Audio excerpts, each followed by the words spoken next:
Welcome to the Show Up Show, where we bring you everything you need to emerge as a powerful and healthy leader in your life, business, and relationships. Because how you show up in one area of life is how you show up in all of them. I'm your host, Debbie Pace, author of The Journal to Freedom, a foundational guide to help you examine your beliefs and how they shape your patterns and behaviors in life, so you can transform what's not working and can show up like a boss in every area of your life. This week on the Show Up Show, I'm talking with Dawn Meyer, who is a rocket scientist turned energy healer. So what do you do when you get to the top of your game, hit that success flag by all standards, but something inside of you tells you you're not living your purpose? How do you follow that strong pull inside when everyone around you thinks you're crazy? Tune in now and find out.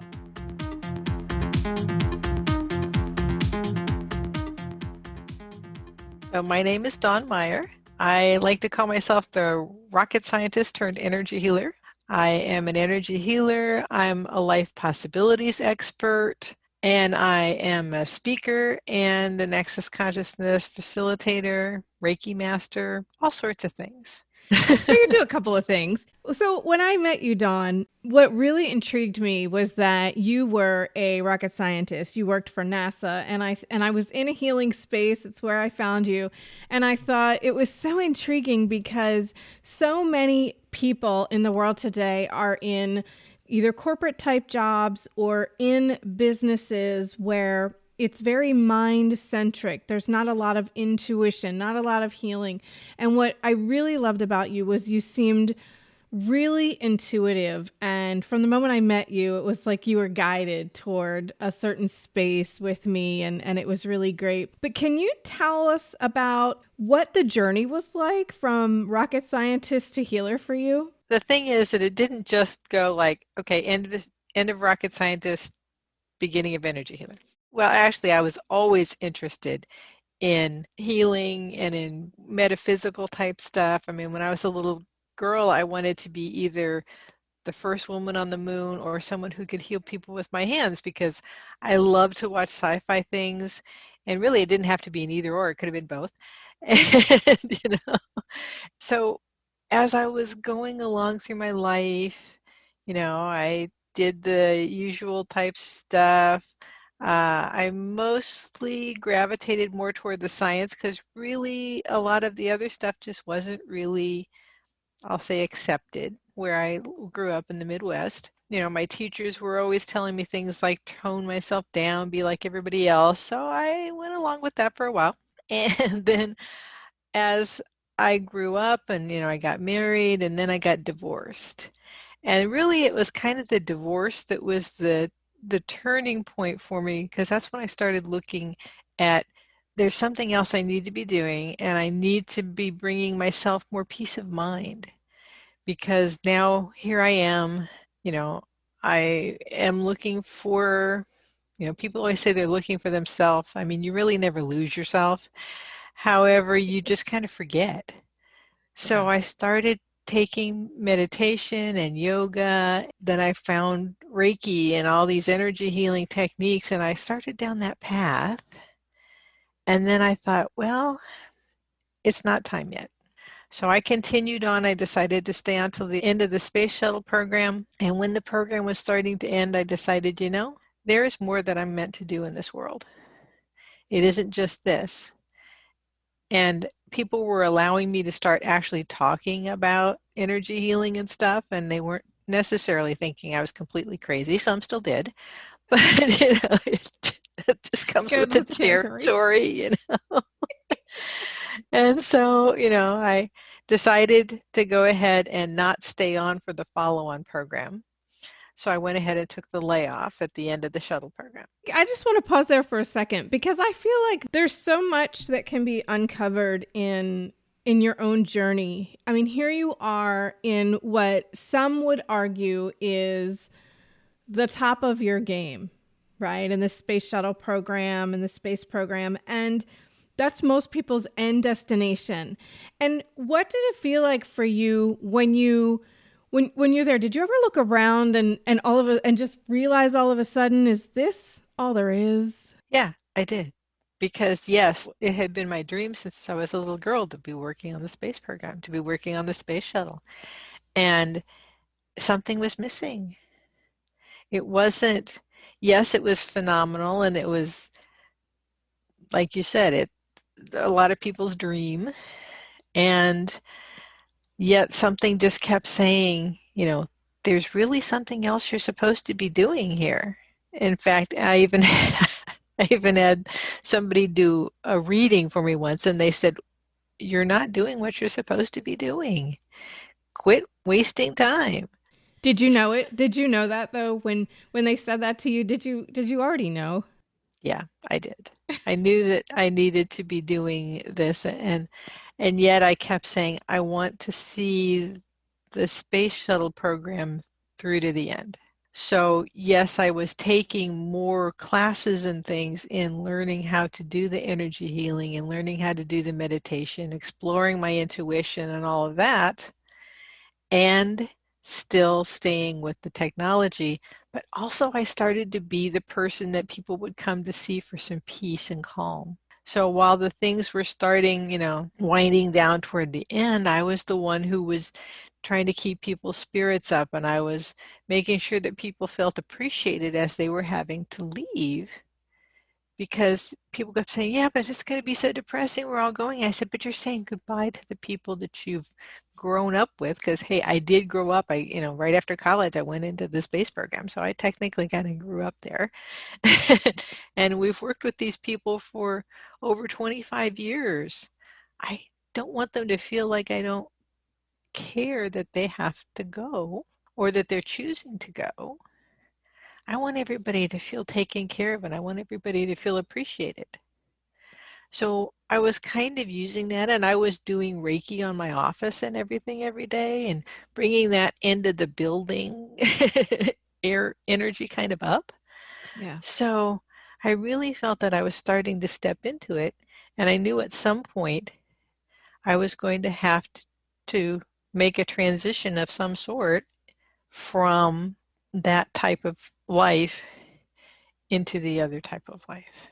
Was it hard to walk away from the stability as we perceive it in a corporate environment, from the paycheck, the routine, all of it? I mean, you're talking about 25 years of you have been there longer than you hadn't been in your life. So, can you talk a little bit about that? Because a lot of the Show Up Show listeners are either in transition or might be considering transition. So, I'd love to hear your feedback on what that process was like for you. Yeah, it was kind of difficult to let go of that. Now, I had my husband who has been, keeping the house going and that sort of thing.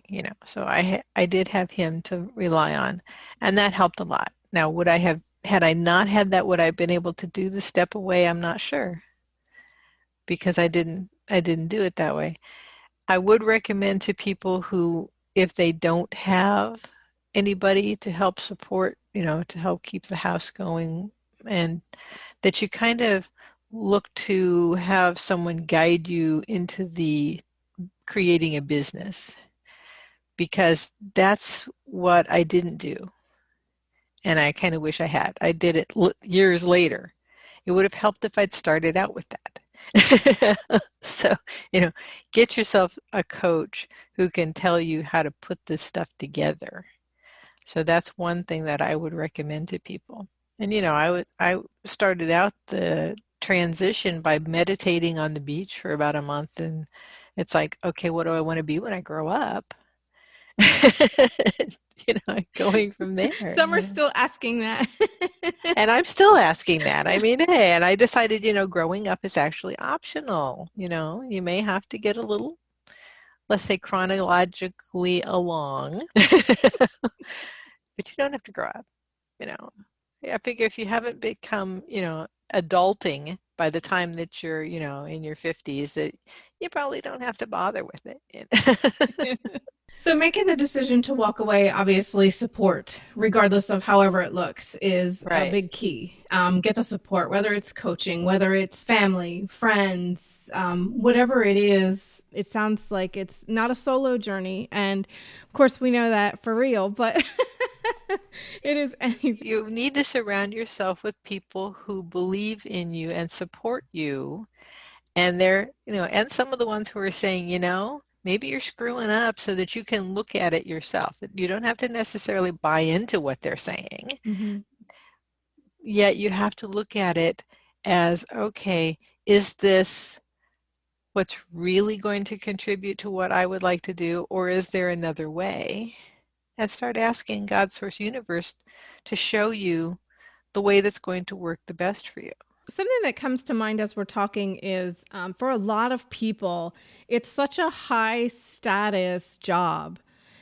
Did you have any struggles with your ego or your mind, or really feeling like you were losing pieces of your identity when you walked away? I don't know that it was so much my identity as that I didn't have, and I guess it's more the control. Because, before I knew who I was, I know what I wanted to do, I'd done it, I was good at it. Other people knew I was good at it, and that was great. And then I went into something that people didn't know that I was good at. People didn't even know what it was. It's like a shadow purpose, right? So it's the thing that you're great at, you can make money at, but it might not be the sole purpose thing. So you're just an amazing example of how someone's living this shadow purpose, and we get to a level of fulfillment in it, and then it's kind of like, okay, now what do I do with this? And then there's a transition that has to come from that shadow purpose to your true passion, your true purpose, your soul purpose. And some people have more than one in a life, which I'm understanding too. But did you have any work that you had to do around that, leaving that shadow purpose into the soul purpose? I think it was just getting used to the idea that I wasn't necessarily known to be proficient at this. So it's like, well, I know what I'm doing. Like my husband said to me one day, he said, well, you've always known what you wanted to do and where you wanted to go, and now you're not necessarily as sure. And I said, well, yeah, maybe that is it. So, he does know what he's talking about. What can I say? He might know a little bit about you. Know a little bit about it. So, what were some tools that you found? Obviously, meditating on the beach for a month sounds amazing as a way to really step into that purpose. Were there any other pivotal things for you in really letting go of the attachments to the rocket science? And I know you do some volunteer stuff, and you had still been doing some things like that prior to the last few months, but is there anything, or are there any things that you found really helpful aside from the meditation? I found Reiki to be really, really good for me. Once I started taking Reiki, I was doing Reiki on myself and everything else, anything, anyone, any, situations and all of that. And then also Access Consciousness has been amazing for me too, in being able to let go of things, being able to bring in more peace and calm and really start moving my life forward. It probably is what accelerated me the fastest of anything. So you talk about access consciousness, and some of our listeners might not know what that is. Can you just briefly explain that? It's a series of tools that really helps you to start stepping into mostly asking questions and allowing yourself to guide you, because you realize it's not necessarily it's always within that knows, and being able to start trusting you and start being able to step out of those limitations and everybody else's judgments and everybody else's you should do this, and stop shoulding on yourself Yes. and realize that you are an amazing person. And so there's a whole series of tools and techniques that you can learn, and I've taken a lot of them and I teach a lot of them. So that's really one of the things I would highly recommend. Yet one of my favorite hashtags is freedom is within. And I'm a huge proponent of starting the search there. And it sounds like it's a great time to transition, though, into what some of your really powerful healing tools are and how you work with people. Can you tell us a little bit about that? Yeah, so some of the things that I do with people are the access consciousness bars and teaching them and doing techniques on them, and also a lot of the energy work for helping them to let go of things and transition their energy from being like maybe under everybody else's energy to really being out in the world, outing themselves, as I like to tell people, so that they can start realizing that they can start creating a life that they would like to live. They don't have to live other people's lives. And some of the ways that I do that also is I have my book that's back here, the Launchpad 2020, The Art and Rocket Science of Possibilities and Breakthroughs, that walks people through a lot of that. Well, you have years and years of doing this healing work and combining it with science, which I find interesting that so many people who are new into the healing or metaphysical space think that it's not based in science. Can you talk a little bit about the scientific aspect and how do you sometimes have to approach the conversation with people and what is your response to concerns that there's no science behind it? Well, I like to tell people, everybody say, well, it isn't rocket science. I say, hey, it is rocket science. Because rocket science is actually seeing those possibilities that not everybody else sees and being able to step into those. And really, that's what I help people do, is to see that there are other possibilities that they're not used to seeing, that they're not expecting to see, but they're there. And then working with the energy, because everything is energy. I mean, that's science. You've got energy running through your whole body, all of your cells, keeping you together. And you start getting to this point where you realize that you can start changing your energy rather than just letting everything else change your energy, because you are affected by other people's energy. So it's about keeping your energy yours and letting go of everybody else's stuff. I love that. And it's so relevant right now because so many people are feeling the weight and the heaviness of what's going on in the world. And it's so timely that you and I are having this conversation because I'm diving so deeply into quantum physics right now and understanding the energy of the cells and I've used it to shift my own world. Honestly, I've completely done a 180 myself over the last 8 to 9 months. And it's so interesting because I used to be one of those people, Dawn. I used to be a person who it was like a living pinball. And if this person was nice and positive to you, then you would feel great. And then, the next person maybe they're having a crappy day and they're not really responsive and maybe they don't receive what you've said or done. And then you feel crappy. And then, and it was like so exhausting. And I have a feeling that people probably come into your space like that. And where's the first place that you have them start? So I like to first of all have them start with an energy session with me so that we can start using some of the tools for letting go of the stuff that they're hanging on to from everybody else and hanging on to that they think they have to fix for everybody else, because a lot of people take on stuff from other people and they think they have to fix it. Whereas, hey, it's not yours, you can't fix it. It's like you can't really you can go over to the neighbor's car and fix it, but they don't always appreciate it, And so you've got to let go and let them fix their own stuff and you fix your stuff. And really, you're not broken. I like to tell people, you're not broken. You may have just forgotten that you can fine tune yourself to make things work better for you. Yeah. And what's interesting too is in marriages, this is such a great tool because I've seen it in my own where my husband might be bringing something from the day into the house, into the kitchen, into the family life. And it's just having people have an awareness of, that's not my issue. That's not my bag. And I tell my husband that sometimes too. And I'll say, you know what?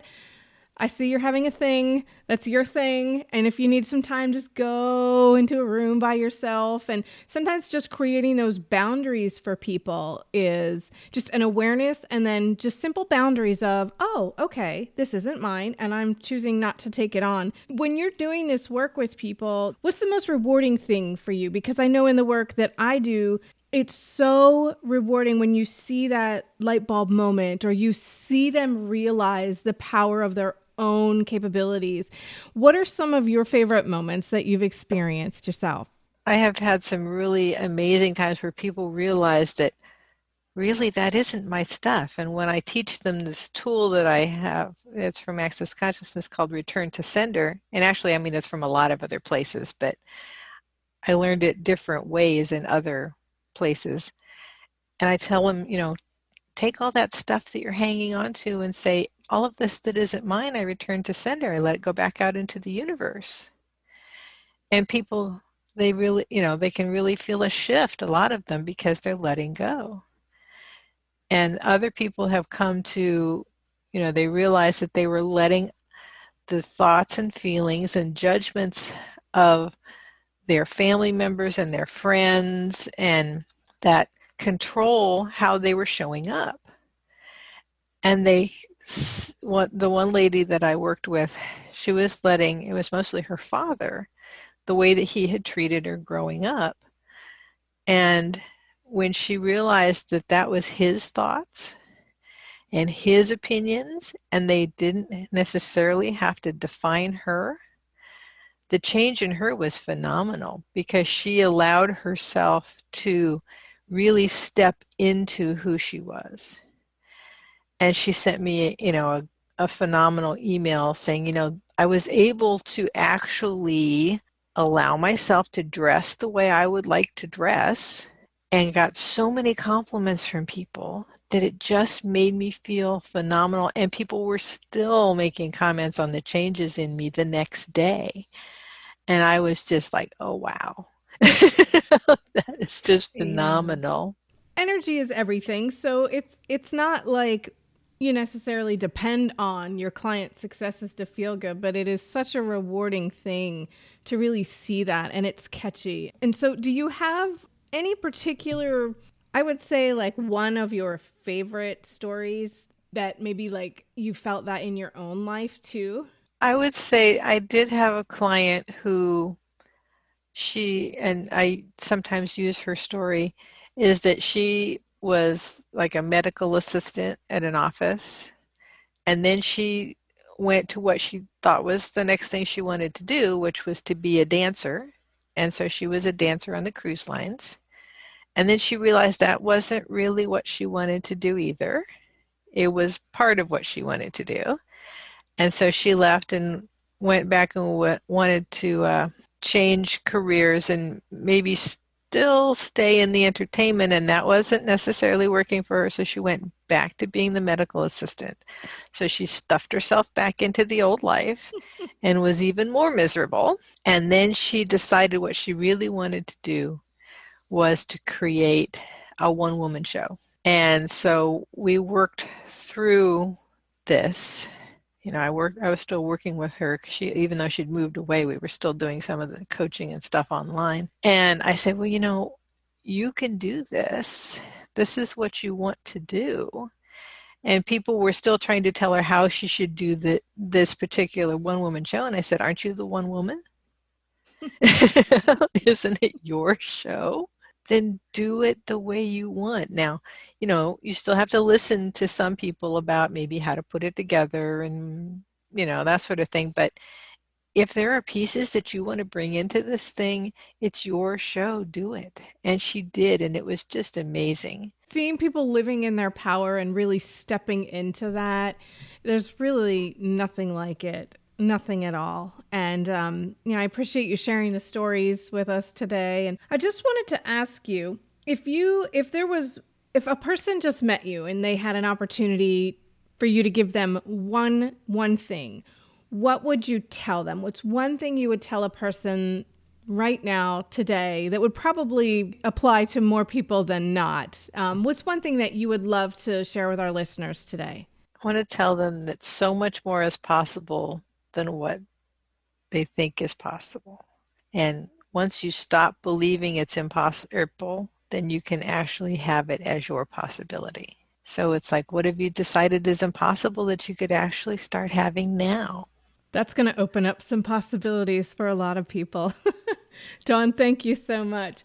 So, as we wrap up here, I'd love to share with our listeners where they can find you, what you have going on right now. So, go ahead and tell us all about it. Well, you can reach me on my website. It's iampurpledawn.com. And I do have an ebook that I like to share with people that's called Breakthrough into Possibilities. So actually it's Blast Off into Possibilities. And you can get that at iampurpledawn.com/launchpad-ebook. So LAUNCHPAD-EBOOK. And it starts walking you through some of what I call my possibility principles, because that's what I use with people is my possibility principles. And then my full book, the Launchpad 2020, the Art and Rocket Science of Breakthroughs and Possibilities, that goes through all of them and really start moving you forward. So that's how I would say go ahead and get in touch with me, is go out to the website, download the book, and then we can talk. Awesome. Thank you so much. And thank you for so generously sharing your time with us. And it's not often that people get to meet someone who was a NASA rocket scientist and really kind of tap into that world too. So it's so amazing to see how you have brought both of those worlds together and been able to really pursue and do well in your passion. So you're an inspiration. Thank you so much, Dawn. Thank you so much for having me on, and you inspire me too. Just the changes you've made in the last year. Amazing. Thank you so much. Oh, thank you. If you like what you're hearing on the Show Up Show, be sure to subscribe. And if you really, really, really like it, please leave a 5-star review. If you'd like to connect with the Show Up Show on social media, you can find us on Facebook at the Show Up Show Podcast or on Twitter at the Show Up Show. Let's be sure to connect over on the other side. Thanks for listening.